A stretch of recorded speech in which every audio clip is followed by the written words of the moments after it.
നമസ്കാരം. മോഡലിംഗിന്റെ മറവിൽ പെൺകുട്ടികളെ വിദേശത്തേക്ക് കടത്തി ലൈംഗിക ചൂഷണത്തിന് ഇരയാക്കിയ കേസിൽ മുഖ്യപ്രതി സിന്ധുവിന്റെ ഉന്നത ബന്ധങ്ങൾ വെളിപ്പെടുത്തുന്ന ശബ്ദരേഖ പുറത്തുവന്നു. പോലീസിലെ ഉന്നത ഉദ്യോഗസ്ഥരും ഗുണ്ടകളും സിനിമാ താരങ്ങളുമായി തനിക്ക് അടുത്ത ബന്ധമുണ്ടെന്നും അതിനാൽ കേസോ മറ്റോ നിയമ നടപടികളോ ഉണ്ടാകില്ലെന്നുമാണ് സിന്ധു ശബ്ദ സന്ദേശത്തിൽ അവകാശപ്പെടുന്നത്. നാട്ടിലാണെങ്കിലും ദുബായിലാണെങ്കിലും തനിക്കൊപ്പം നിൽക്കാൻ സ്വാധീനമുള്ള ആളുകളുണ്ട്. താൻ ഒരു ഫോൺ കോൾ ചെയ്താൽ ഏത് പ്രമുഖ താരങ്ങളും സ്റ്റേജ് ഷോകൾക്കായി ദുബായിൽ എത്തിച്ചേരുമെന്നും സിന്ധു പറയുന്നു.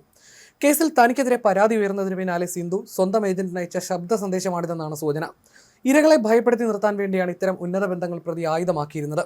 പെൺകുട്ടികളുടെ ചിത്രങ്ങൾ ആവശ്യക്കാർക്ക് അയച്ചു നൽകി സിന്ധു വിലപേശുന്നതിന്റെ രേഖകൾ നേരത്തെ പോലീസിന് ലഭിച്ചിരുന്നു. അതേസമയം കേസിലെ പ്രതികളുടെ സാമ്പത്തിക ഇടപാടുകളെ കേന്ദ്രീകരിച്ചുള്ള അന്വേഷണത്തിൽ ഞെട്ടിക്കുന്ന വിവരങ്ങളാണ് പോലീസിന് ലഭിക്കുന്നത്. മുഖ്യപ്രതി സിന്ധുവിന്റെ ബാങ്ക് അക്കൗണ്ടിൽ നിന്ന് പ്രമുഖ ഗുണ്ടാ നേതാവ് ഔറംഗസേബിന്റെ അക്കൗണ്ടിലേക്ക് ലക്ഷക്കണക്കിന് രൂപ പലതവണയായി കൈമാറിയിട്ടുണ്ടെന്നാണ് പോലീസ് കണ്ടെത്തിയിരിക്കുന്നത്.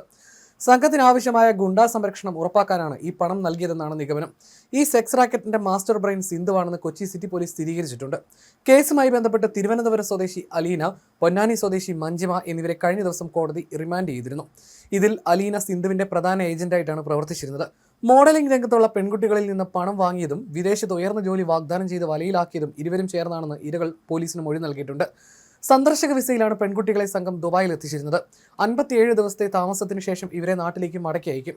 ഓരോ തവണയും പെൺകുട്ടികളെ ലൈംഗിക ചൂഷണത്തിന് എത്തിച്ചു കൊടുക്കുമ്പോൾ ഏജന്റുമാർക്ക് മാത്രം 25,000 രൂപ വീതമാണ് കമ്മീഷൻ ലഭിച്ചിരുന്നത്. ഒരു ദിവസം ലക്ഷക്കണക്കിന് രൂപയുടെ ഇടപാടുകളാണ് ഇത്തരത്തിൽ നടന്നിരുന്നതെന്നും അന്വേഷണ സംഘം കണ്ടെത്തി. പിടിയിലായ കണ്ണിക്ക് മുകളിൽ രാജ്യാന്തര തലത്തിൽ പ്രവർത്തിക്കുന്ന വൻ സ്രാവുകളുണ്ടോ എന്നതിനെക്കുറിച്ചും വിദേശത്തെ കേന്ദ്രങ്ങൾ കേന്ദ്രീകരിച്ചും പോലീസ് അന്വേഷണം വ്യാപിപ്പിച്ചിട്ടുണ്ട്. ബിലാൽ എന്ന ശ്രീകുമാറാണ് കേസിലെ മുഖ്യ കണ്ണി. അറസ്റ്റിലായ സിന്ധുവിനെ ബിലാൽ പരിചയപ്പെട്ടത് ദുബായിൽ വെച്ചാണ്. സിന്ധു യുവതികൾക്ക് വിസ എടുത്തു കൊടുത്തത് ബിലാൽ പറഞ്ഞതനുസരിച്ചാണെന്നും പോലീസ് കണ്ടെത്തി. ബിലാൽ ദുബായിൽ അറിയപ്പെട്ടിരുന്നത് പല പേരുകളിലാണ്. ബിലാലിന്റെ ഫോണിൽ നിറയെ യുവതികളുടെ ചിത്രങ്ങൾ കണ്ടെത്തിയെന്നും പോലീസ് പറഞ്ഞു. സെക്സ് റാക്കറ്റ് സംഘത്തിന് മോഡലിംഗ് രംഗത്തെ യുവതികളുടെ ചിത്രങ്ങൾ എത്തിക്കാൻ ടെലിഗ്രാം ഗ്രൂപ്പുകൾ ഉണ്ടായിരുന്നു. 5 വർഷം മുമ്പാണ് പ്രതികൾ ദുബായ് കേന്ദ്രീകരിച്ച് ഈ പെൺവാണി റാക്കറ്റിന്റെ പ്രവർത്തനം തുടങ്ങുന്നത്. തിരുവനന്തപുരം ചാരുമൂട് സ്വദേശിയായ പ്രതി ബിലാൽ, ശ്രീകുമാർ എന്നിങ്ങനെ പല പേരുകളിലും അറിയപ്പെട്ടിരുന്നു. മാവേലിക്കരയിൽ നിന്നാണ് ഇയാളെ പിടികൂടുന്നത്. ദുബായിൽ ഫാഷൻ ഷോയിൽ പങ്കെടുക്കാമെന്ന് പറഞ്ഞാണ് മലയാളി യുവതികളെ കൊണ്ടുപോയി സെക്സ് റാക്കറ്റ് കണിയിൽപ്പെടുത്തിയത്. മാസങ്ങളോളം ലഹരിമരുന്ന് കുത്തിവെച്ചാണ് യുവതികളെ പീഡിപ്പിച്ചത്. സിന്ധു പെൺകുട്ടികളുടെ ചിത്രങ്ങൾ ഇടപാടുകാർക്ക് അയച്ചു കൊടുത്ത് വിലപേശൽ നടത്തിയതിന്റെ തെളിവ് പോലീസിൽ ലഭിച്ചിരുന്നു. ചാറ്റിന്റെ സ്ക്രീൻഷോട്ടുകളാണ് അന്വേഷണ സംഘം ശേഖരിച്ചത്.